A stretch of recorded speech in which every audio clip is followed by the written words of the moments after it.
तकबीर।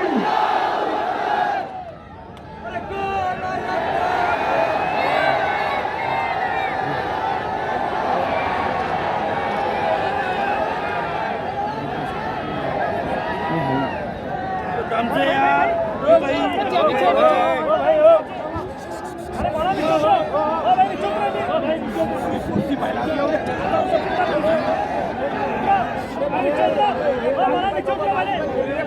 बिस्मिल्लाहिर्रहमानिर्रहीम। अस्सलाम वालेकुम वरहमतुल्लाहि वबरकातुहू। मुअज़्ज़िज़ आज़िम इकराम, बुज़ुर्गान कौम और मिल्लत, मेरी इज़्ज़तदार माँ और बहनों, गैर नौजवान साथियों, शहनशीन पर तशरीफ फरमा मोहतरम जनाब इम्तियाज जलील साहब, रुकन पार्लिमान औरंगाबाद व सदर महाराष्ट्र मजलिस इत्तेहादुल मुस्लिमीन, मोहतरम जनाब डॉक्टर गफ्फार कादरी साहब, वर्किंग प्रेसिडेंट मजलिस इत्तेहादुल मुस्लिमीन महाराष्ट्र, बिहार से तशरीफ लाए बिहार प्रदेश के मजलिस इत्तेहादुल मुस्लिमीन के सदर और रुकन असम्बली मोहतरम जनाब अख्तरुल ईमान साहब, इंजीनियर आफ्ताब साहब जो बिहार के मजलिस इत्तेहादुल मुस्लिमीन के मोतमद उमी है, मजलिस इत्तेहादुल मुस्लिमीन के औरंगाबाद के शहर ज़िले के शहर सदर, साबिक़ा अराकीन बल्दिया, सदर मोतमदीन और अराकीन, मैं सबसे पहले आप तमाम का शुक्रिया अदा करता हूँ कि आपने अपना कीमती वक्त निकाल कर आज के इस मजलिस इत्तेहादुल मुस्लिमीन के इंतखाबी जलसे में शिरकत की। मेरे अजीज दोस्तों और बुजुर्गों, मैं जब बिहार में इंतखाबी मुहिम के लिए गया था मेरे भाई मोहतरम जनाब अख्तरुल ईमान के लिए, तो अख्तरुल ईमान साहब की तकारीर बड़े ही बसीरत अफरोज होती है और अख्तरुल ईमान साहब की तकारीर में वो हमेशा एक शेर अपनी तकरीर के शुरुआत में कहते थे या तकरीर के अख्ताम पर कहते थे। मैंने अख्तर भाई से कहा ज़रा वो शेर लिख कर दे दीजिए, तो मैं अपनी तकरीर का आगाज़ उस शेर से करता हूँ और शायद आपको समझ में भी आ जाएगा कि फूल नफरत का हम महाराष्ट्र के चमन में खिलने नहीं देंगे। फूल नफरत का फूल नफरत का हम महाराष्ट्र के चमन में खिलने नहीं देंगे। फूल निशान किसका है? मित्रों का है ना। नान खालिया नहीं खा के आए शायद, ठंडे हैं, जरा गर्मी दिखाओ प्यारे। फिर से बोलो, फूल नफरत का अपने महाराष्ट्र के चमन में खिलने नहीं देंगे। तीर अदावत का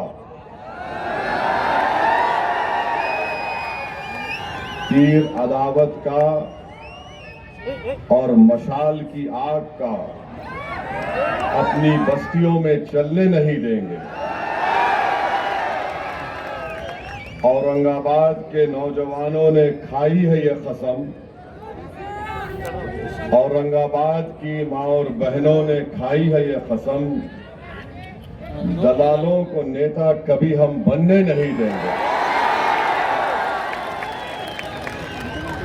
फिर से बोलूं, समझ गए? फूल का जिक्र हो गया, तीर का जिक्र हो गया, मशाल की आग का जिक्र हो गया, औरंगाबाद के गयूर नौजवानों का, इज्जतदार माँ और बहनों का जिक्र हो गया और दलालों का भी जिक्र हो गया। तो चारों का जिक्र हो गया। तो मेरे अजीज दोस्तों और बुजुर्गों, आपने अभी इम्तियाज जलील साहब से सुना कि महाराष्ट्र के में 48 लोकसभा की सीटें हैं और 48 में से 2 शिवसेना, 2 राष्ट्रवादी, एक चिचा की, एक भतीजे की और एक आदि कांग्रेस, इन 48 में से इन्होंने किसी भी मुस्लिम अक़लियत को टिकट नहीं दिया। अब रहा सवाल नरेंद्र मोदी का,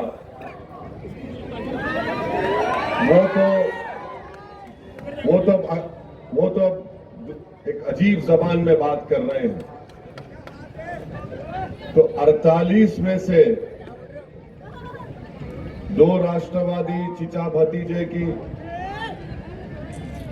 2 शिवसेना, एक तीर अदावत का, एक मशाल जिसमें आग है और आदि कांग्रेस, एक को भी नहीं दिए। और ये मैं नहीं कह रहा हूं, बल्कि उन्हीं के इंडिया अलायंस के लोग कह रहे हैं कि महाराष्ट्र में 1 करोड़ मुसलमान हैं और एक को भी टिकट नहीं दिए। ये बात आपको सोचना है, औरंगाबाद की आवाम को, कि जो पार्टी 48 में से 1 को टिकट नहीं दे सकती, वो किस बुनियाद पर औरंगाबाद को आकर कह रही है कि इम्तियाज जलील को हराओ। किस बुनियाद पर वो आकर कह रहे हैं कि इम्तियाज जलील दोबारा यहां से कामयाब ना हो। मैं आपके दरमियान में खड़े होकर कह रहा हूं कि 30 साल के एक लंबे अरसे के बाद आपका इत्तेहाद, आपका सियासी शऊर, आपकी मेहनत और आपकी इज्जत नफ्स ने, जो आपने मुत्तहदा अपने के कोर्ट का इस्तेमाल मजलिस इत्तेहादुल मुस्लिमीन के लिए इस्तेमाल किया, 30 साल के बाद इम्तियाज जलील कामयाब हुआ। तो ये तमाम एक हो गए, 2 शिवसेना, 2 राष्ट्रवादी, बीजेपी और आदि कांग्रेस के 48 में क्या रिजल्ट आता 47 में परवाह नहीं, मगर यहां से इम्तियाज जलील नहीं जीतना। तो मालूम हुआ कि सबका एक ही मकसद है कि महाराष्ट्र के सब चुनाव एक तरफ, मगर औरंगाबाद से इम्तियाज जलील कामयाब ना हो।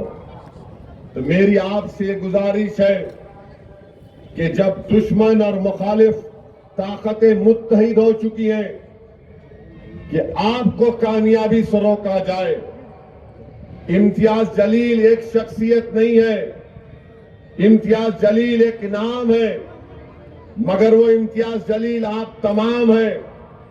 आपके हर घर में इम्तियाज जलील है, आपके सामने आपका बेटा इम्तियाज जलील है, आपके सामने हर वो शख्स जो नफरत को मिटाना चाहता है औरंगाबाद से, वो इम्तियाज जलील है। हर वो शख्स जो हिंदू मुस्लिम इत्तेहाद को मजबूत करना चाहता है, वो इम्तियाज जलील है। जो दलितों को जुल्म से बचाना चाहता है, वो इम्तियाज जलील है। जो दंगरों को उनका मुकाम दिलाना चाहता है, वो इम्तियाज जलील है। जो मराठाओं को उनका इंसाफ दिलाना चाहता है, वो इम्तियाज जलील है। बताओ, इन औरंगाबाद में इन सब को लेकर चलने वाले का अगर कोई नाम है तो इम्तियाज जलील है। और ये तमाम पार्टियां ये नहीं चाहती कि इम्तियाज जलील कामयाब हो जाए। तो मेरी आपसे गुजारिश है कि इस बार भी 13 मई के दिन आपको अपना एक एक वोट का सही इस्तेमाल करना है। पतंग के निशान पर बटन दबाना है। तीर अदावत का आग जो मशाल में है, इनको शिकस्त देना है। और आपने जो तारीख बनाई थी, उस तारीखी सफर को आपको जारी और सारी रखना है। और चौथी बात यह है कि ये जो शिवसेना का उम्मीदवार क्या कहता था, 30 साल 21 साल एमपी था, कहता था क्या कल खान या बान, हाँ खान या बान। आप लोग मुत्तहिद हुए ना, आप लोग, आप में इत्तेहाद है, जोर से बोलो इत्तेहाद है। तो आपका इत्तेहाद जो कल तक खान बान बोलता था कि मैं हिंदुत्व का नेता हूं, पहली कामयाबी आपको ये मिल गई कि 30 साल में कभी ईदगाह क्या थी नहीं मालूम था, तुमने उसको मजबूर कर दिया ईदगाह पर बुलाकर। ईदगाह पर आया नहीं आया। अब आपका सियासी शऊर इतना बढ़ गया कि आप वो जान चुके कि अब औरंगाबाद की आवाम एक बार इत्तेहाद की ताकत को महसूस कर ली। अब वो इम्तियाज जलील को दोबारा कामयाब करेंगे। तो उसने क्या किया, उद्धव ठाकरे ने कहा तू अपनी जबान से बोल, क्या बोल, मस्जिद में जाकर जो नमाज पढ़ते उनका दिल अच्छा रहता। तो आपने कहा दिल तो इम्तियाज को दे चुके, तो उसने कहा कि जो लोग नमाज मस्जिद के पास आके पढ़ के फूंकते, बोला ना, पढ़ के फूंकते, खैरे मैं अभी यहां पे हिजबुल बहरैतल कुर्सी पढ़ के फूंका हूं। माने आपका इत्तेहाद इतना ताकतवर है। मैं आपके सियासी शऊर को सलाम करता हूं कि जो खान बान कहता था, हिंदुत्व का नेता अपने आप को कहता था, जिसने 21 साल में कभी औरंगाबाद के दलितों के लिए, धनगरों के लिए, मराठाओं के लिए, मुस्लिम अकलियत के लिए, ईसाइयों के लिए, सिखों के लिए कोई काम नहीं किया, आज वो मजबूर है इसलिए कि खैरे जानता है उसका आखिरी इलेक्शन 2019 में हो गया, अब यहां से सिर्फ वापसी होने वाली है। और जो लोग ये बोल रहे नहीं दिल्ली का इलेक्शन है, हम क्या गिल्ली डंडा खेल रहे थे 5 साल से? दिल्ली का इलेक्शन है, अरे दिल्ली का इलेक्शन में औरंगाबाद से जाना है दिल्ली को। क्या बताओ उद्धव ठाकरे, तुमने ट्रिपल तलाक के कानून की तायीद की नहीं? तायीद की? तुमने CAA कानून की तायीद की? तुमने UAPA कानून की तायीद की? और UAPA का कानून पूरी दुनिया का दहशतगर्दी का सबसे बदतरीन कानून उद्धव ठाकरे ने तायीद की। ट्रिपल तलाक का कानून शिवसेना ने, उद्धव ठाकरे ने तायीद की। और ऐसा कानून जो हमारे मुस्लिम महिलाओं के लिए नाइंसाफी का बाइस बन गया। CAA का कानून तायीद किए। किसने उस कानून को मोदी के 303 एमपीओ के सामने खड़ा होकर कहा, ए मोदी तेरा यह काला कानून, हम उसको फाड़ते हैं, नहीं मानते उसको? उद्धव ठाकरे ने तायीद की। अच्छा, खैरे बोलते मस्जिद की बड़ी तारीफ कर रहा खैरे, तो बोल खैरे, मैं पूरी आवाम की तरफ से बोल रहा हूं, 6 दिसंबर तूने गुनाह किया था या नहीं किया था? बोल खैरे, बोलो उद्धव ठाकरे, बोलो आदित्य ठाकरे, बोलो शरद पवार, बोलो अजीत पवार, बोलो आदि कांग्रेस, बोलो नरेंद्र मोदी। मैं इम्तियाज जलील भारत की पार्लियामेंट में खड़े होकर असदुद्दीन अवैसी ने कहा था बाबरी मस्जिद जिंदाबाद, बाबरी मस्जिद जिंदाबाद, बाबरी मस्जिद जिंदाबाद। ये फर्क है, ये फर्क है। बोलो, मस्जिद के पास आकर बोल रहे, पढ़ के फूक दे, नमाज पढ़ लो। मेरे भाई 5 साल में इतना हो गया, आइंदा क्या क्या हो सकता सोचो आप। आइंदा क्या क्या हो सकता है, क्या हो सकता है आइंदा? क्या पड़ेगा, क्या पड़ेगा? मैं नहीं बोल रहा हूं, तुम बोल रहे। ईदगाह पे आ गया, 6 दिसंबर से ईदगाह पे आ गया, ईदगाह से मस्जिद पे आ गया, मस्जिद से नमाजियों पे आ गया, फिर वो रहा पढ़ के फूकते। अब आइंदा का कदम क्या है, क्या है? देखो, अरे वो नहीं बोल रहा, वो ना ना, वो नहीं बोल रहा, वो मैं बोल रहा ही नहीं। क्या है ये? हाँ? खतरनाक है तुम लोग।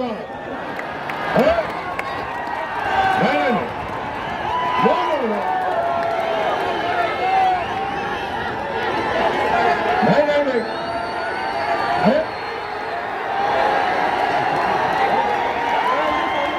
क्या कर रहे भाई?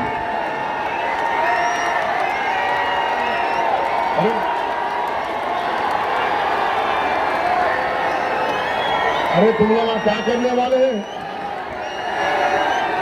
13 तारीख के दिन, अब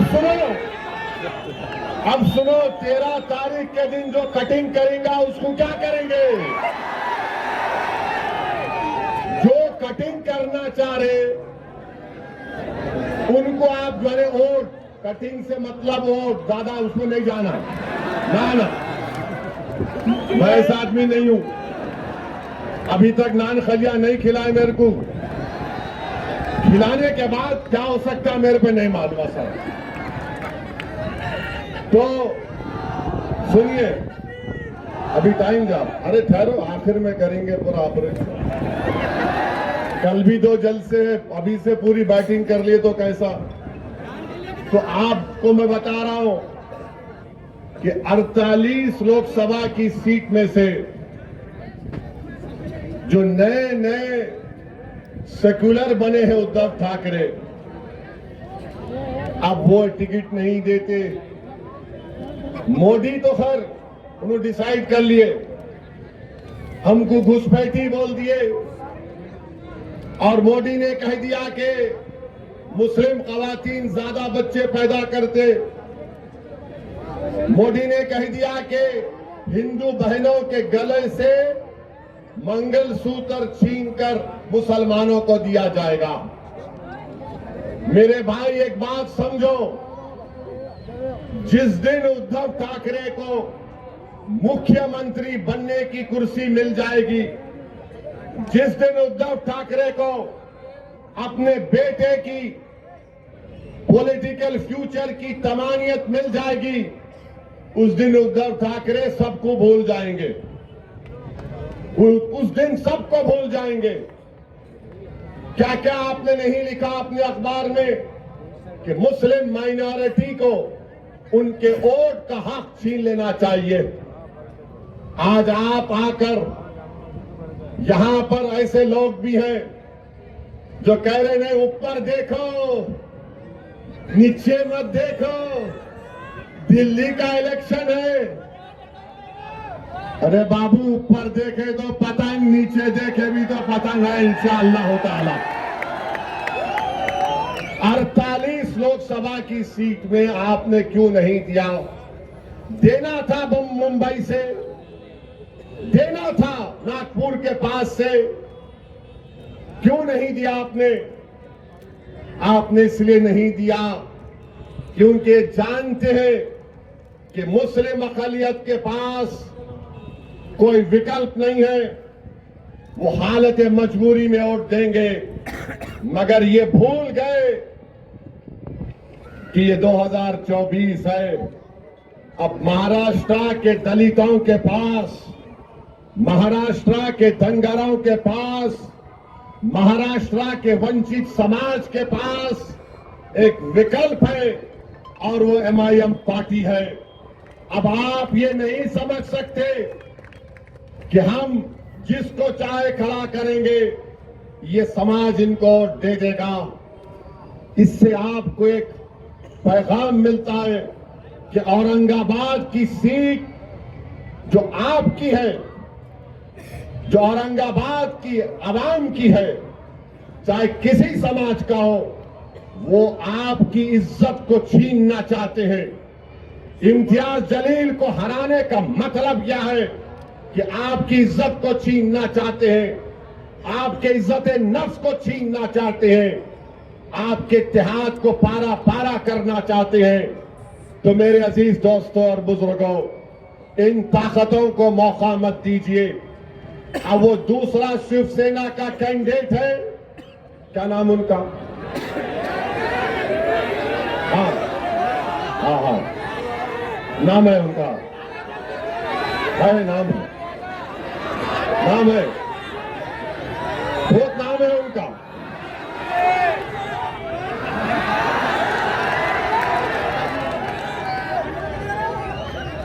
झूम रे भूम रे, झूम बराबर झूम। उन्होंने खुद जोक बनाते हैं उसके ऊपर। और मेरी नजर में मैं शराब को कुत्ते का पेशाब बोलता हूं। मेरा डेमोक्रेटिक राइट है मेरा। अब उन्होंने एक है, उन्होंने जोक बनाते हैं उसके ऊपर। मेरे भाई एक तरफ घूम रहे और झूम रहे, दूसरी तरफ ठहरे, और एक बीच में एक शरीफुल नफ्स, एक मासूम चेहरा रखने वाला आपका खादिम इम्तियाज जलील। आप तीनों की तस्वीर को सामने रखो, भूमरे, खैरे और इम्तियाज जलील, और आपको पता चल जाएगा कि भाई इन दोनों को देखे तो डर लग रहा, इसको देखे तो अपना लग रहा। तो अपनों का साथ दो, देंगे ना आप लोग? 13 तारीख को पूरा एक होकर साथ देंगे ना आप लोग? और जो लोग कटिंग करने पे आए, मत करो, मत करो।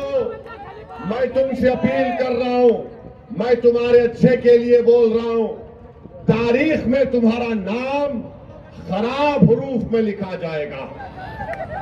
औरंगाबाद की जब सियासी तारीख लिखी जाएगी तो लोग तुम्हारे नाम को इज्जत से नहीं लेंगे। आप एक थे, एक हैं और एक रहेंगे इंशाअल्लाह ताला। लोग बार बार मीडिया के लोग सवाल करते कि भाई आप इंडी अलायंस में क्यों नहीं गए? 3 मर्तबा इम्तियाज जलील ने अवामी तौर पर स्टेटमेंट दे दिया कि हम लोग अगर बातचीत करेंगे तो हम तैयार हैं, मगर ये लोग बातचीत करने को भी तैयार नहीं थे। मैं आपको एक वाकया सुनाता हूं। एयरपोर्ट पर बैठा हुआ था मैं, आज से चंद दिन पहले मेरे बाजू एक बहुत बड़े इंडी अलायंस के नेता एयरपोर्ट पर देखे। मैं एयरपोर्ट की गेट के पास बैठा हुआ था, वो मेरे बाजू आकर बोले, बहुत बड़े नेता उनके, बोलो इसी साहब हाउ आर यू? बोलो कैसे? अब मैं बोला ये कहां सुबह सुबह भला बैठूं? बोला साहब एयरपोर्ट जनता का है, पूछना क्या है, बैठो। आप लोग तो जहां नहीं बैठना वहां जाके बैठ गए। बोले क्या मतलब? बोला शिवसेना के बाजू बैठ गए। सर बैठे, बैठ के मेरी बहुत तारीफ किए, आप क्या भाषण देते। मैं दिल में सोच रहा था कि मैं क्या ख्वाल हूं। फिर बोले आप पार्लियामेंट में दलाइल के साथ तकरीर करते। फिर बोले आपका नया एमपी बेहतरीन स्पीकर है और आप पर बहरहाल बहुत सी चीजें बोले। मैं बोला भाई साहब 5 मिनट में आप मेरी पार्टी के एमपी की मेरी तारीफ करें आप, और आपका ताल्लुक महाराष्ट्र से है, ये तारीफ आप जो कर रहे हैं मेरे को लगता है कि मुनाफिकत है, ये हिपोक्रेसी है। बोले क्यों बोल रहे हैं साहब? मैंने आप हमारा इम्तियाज आपको पूछा लो अलायंस में, तो आप लोग बोले नहीं। बोले नहीं ओवैसी साहब ऐसा है, अगर आपको हम ले लेंगे तो हमको जो है दूसरों का वोट नहीं मिलता, हमको दूसरों का वोट नहीं मिलता। मैं सुन के ताज्जुब कर रहा था इस शख्स को कि अभी बैठकर कह रहा था कि हिंदुस्तान के संविधान को तुम बचा रहे हो, ऐसी तुम बाबा साहेब अम्बेडकर के ख्वाबों को पूरा करने की बात करते, हम तुम्हारी इज्जत करते। मैं सुन रहा था उनकी गुफ्तगू और कह रहे थे कि नहीं वोट नहीं मिलता है, वो फुला हो जाएगा। मुझे भी बड़ी तकलीफ हुई क्योंकि औरंगाबाद में तो इम्तियाज जलील को सबका वोट मिला। इम्तियाज जलील सिर्फ एक समुदाय का नेता तो नहीं है, इम्तियाज जलील को सबने कामयाब किया। खैर वो चले गए, मेरे दिमाग पर एक बोझ सा हो गया। मैं अल्लाह से दुआ कर रहा था कि अल्लाह ये सब बातें मुझे सुनना पड़ता परवरदिगार। तो उतने में मेरे पीछे से एक खातून और उनका बेटा उठकर आए और उस खातून ने कहा बेटे असद। मैं एकदम आंख खोला और देखा, बोले बेटे असद मैं तुम्हारी इसकी बातें सुन रही थी और मुझे तकलीफ हुई इसकी बातें सुनने के बाद, मगर मेरे बेटे तुम सच्चाई पर हो और तुम यकीन जानो कि हम सब तुम्हारे साथ हैं। इनकी बातों को लेकर तुम तकलीफ मत उठाओ, तुम जहनी बोझ का शिकार मत हो जाओ। मैंने अपने बेटे से कहा कि अगर मैं मर भी जाऊंगी तो तुम असदुद्दीन ओवैसी का साथ नहीं छोड़ना। मेरे आंख में आंसू आ गए,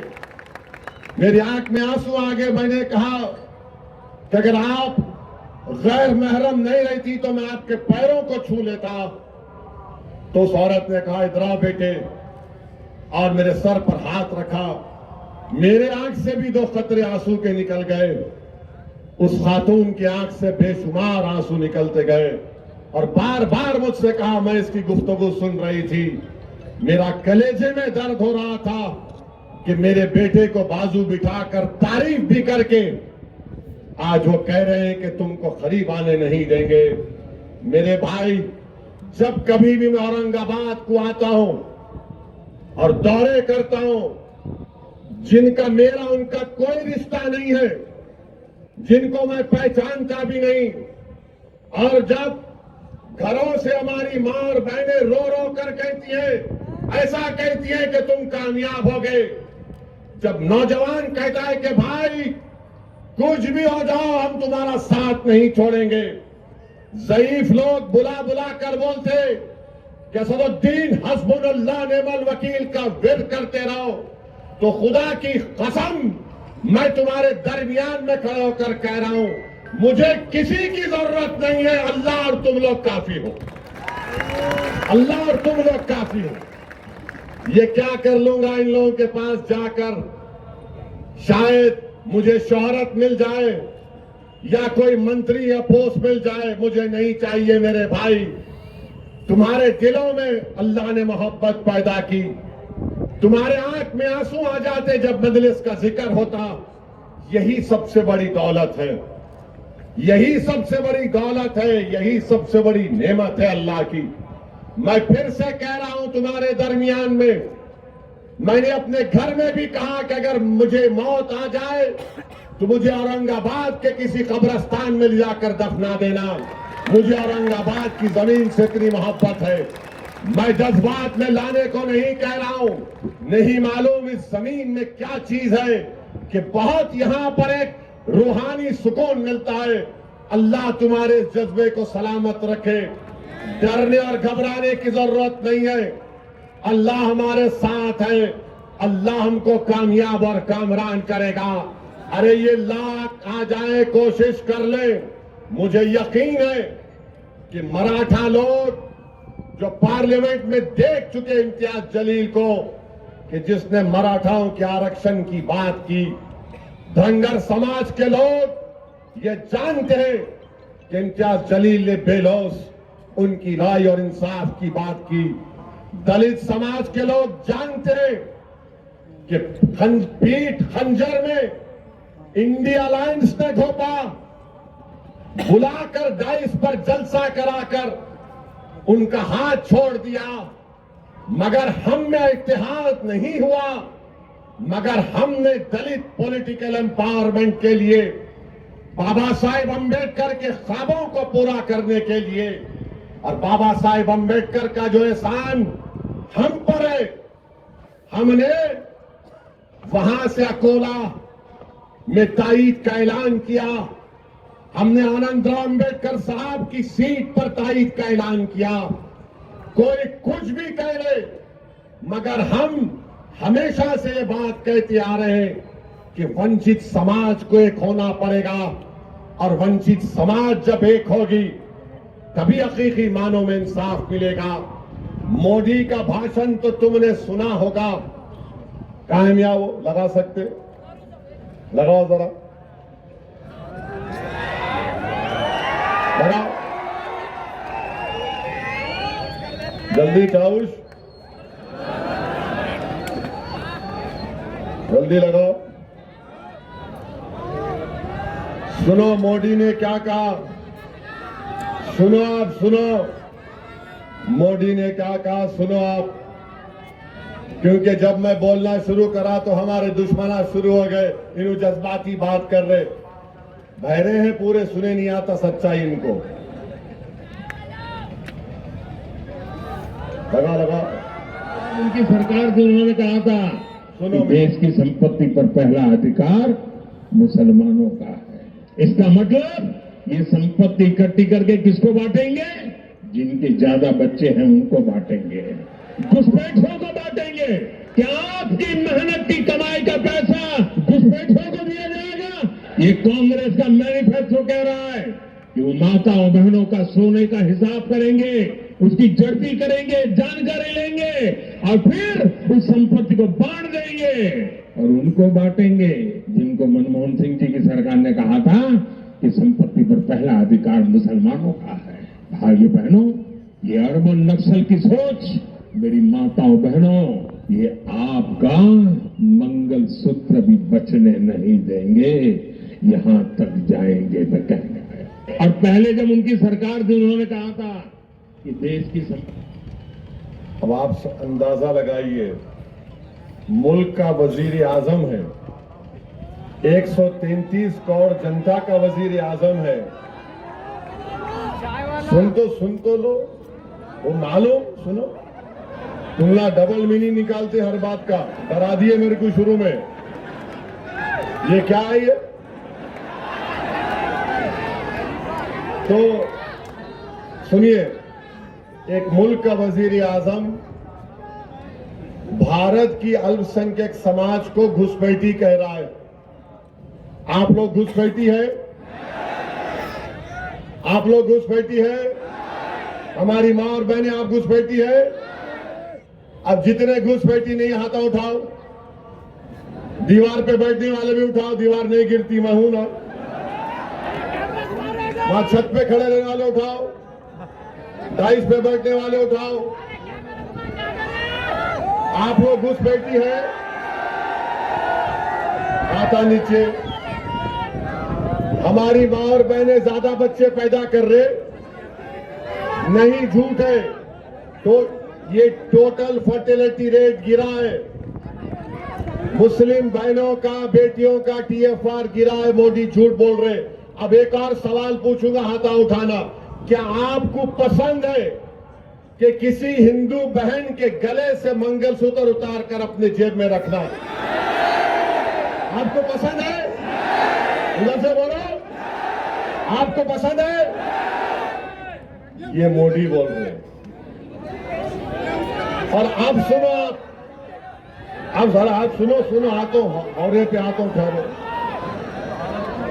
अब आपको मालूम होगा कि 5 साल में हमारी मां और बहनें बैठी हुई है, 5 साल में 19 से 24 के दरमियान में भारत की महिलाओं ने, ये पॉइंट जरा मीडिया नहीं कैरी करेगा, आप लोग इसको वायरल करेंगे ना, करना ये पॉइंट, मीडिया डरता जरा मोदी से, हम उनके बाप से नहीं डरने वाले। तो 5 साल में भारत की महिलाओं ने, रिजर्व बैंक ऑफ इंडिया का डेटा है कि 1 लाख करोड़ रुपए का सोना गिरवी रखाकर पैसे लिए, 1 लाख करोड़। अब बताइए मोदी, ये महिलाओं से मोहब्बत है आपकी? 1 लाख करोड़ अगर कोई महिला, कोई खातून जेवर अगर गिरवी रखाती है तो उसके कलेजे पर, दिल पर पत्थर रखकर रखाती है, क्योंकि एक तो या तो उसकी मां की या खानदान की एक निशानी होती, दूसरा वो सोना रखते अपनी औलाद की, बेटी की शादी के लिए, और जब गिरवी रखाते तो किसी का एक्सीडेंट हो गया, शादी कराना है या बच्चे को बाहर भिजाना है या कहीं फीस देना है, नरेंद्र मोदी 1 लाख करोड़ का सोना गिरवी रखा है महिलाओं ने। मेरे अजीज दोस्तों और बुजुर्गों, मगर मोदी कहते हमको जिहादी। आप लोग जिहादी हैं? जिहादी हैं आप लोग? मेरे को तो दिन रात बोलते रहते, मगर आवाम को गाली दे रहा एक देश का वजीर आजम है। आप बताइए मेरे अजीज दोस्तों और बुजुर्गों, क्या मुल्क का हाल नरेंद्र मोदी कर दिए? आप बताइए, कल अगर CAA NPR NRC होगा तो क्या उद्धव ठाकरे आकर ठहरेंगे औरंगाबाद में? अगर CAA NPR NRC होगा तो उसके माने क्या है कि अगर डॉक्टर गफ्फार कादरी, हमारे इम्तियाज जलील और हमारा ये दलित नेता, भाऊ उठो, इधर आओ,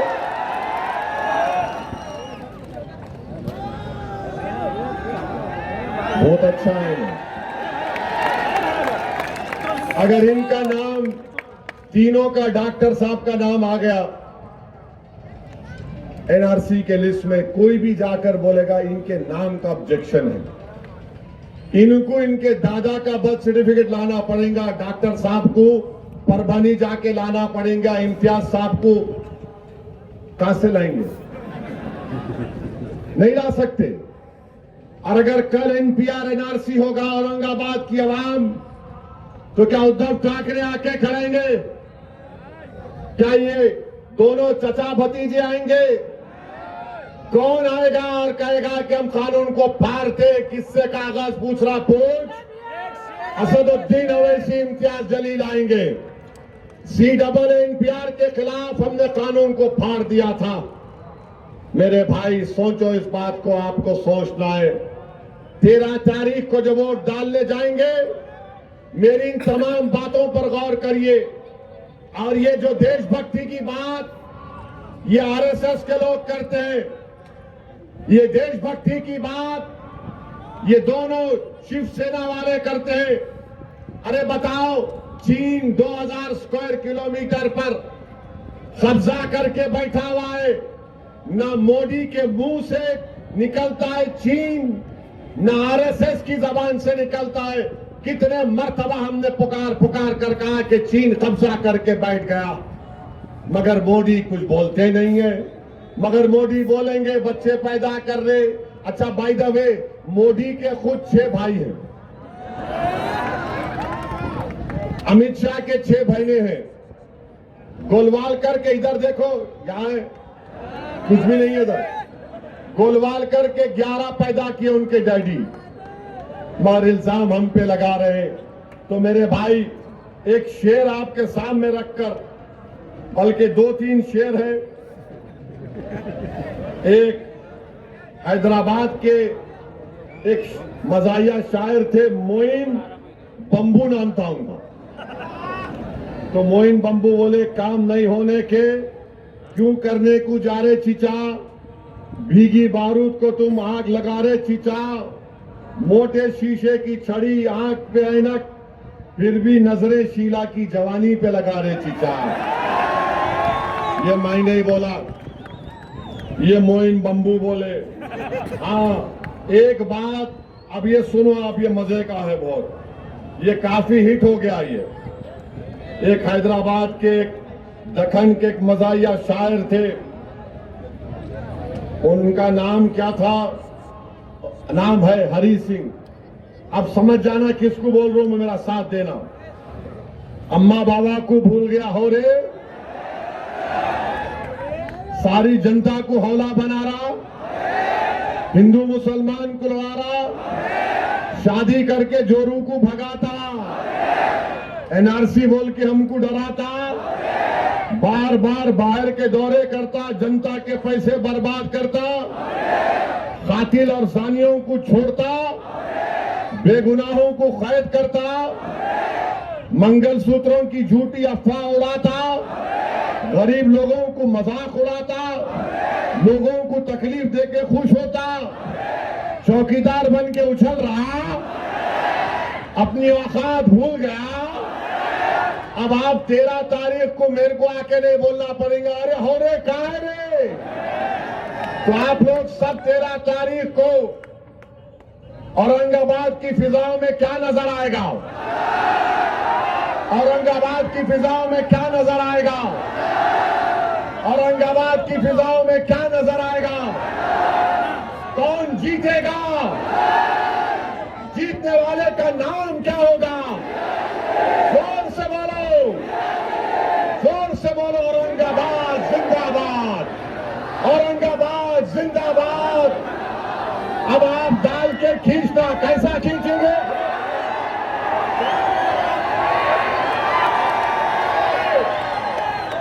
खैरे घूम रहे पूरे गए और इम्तियाज जलील को कामयाब करिए। ये कोई इम्तियाज जलील साहब का रिकॉर्ड है, रिपोर्ट कार्ड है, खैरे तो नहीं पढ़ सकते मेरे को मालूम, घूमरे भी नहीं पढ़ेंगे, ये पूरा रिकॉर्ड है। देखिए 5 साल में 1.5 साल तो कोविड था, इम्तियाज साहब का ये रिपोर्ट कार्ड है, इसका जरूर मुताला करिए और इंशाल्लाह कल 2 जलसे कहाँ पे वालूज में इंशाल्लाह शाम में 5 बजे और रेलवे स्टेशन मोइनुल स्कूल के ऊपर रात में 7 बजे से शुरू होगा इंशाल्लाह।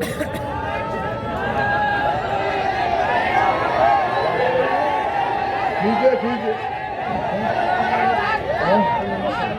बटन नंबर 7 है और बटन नंबर 7 पे दबा के बटन दबाइए, पता नहीं क्या होता। हाँ होगा, कितने बार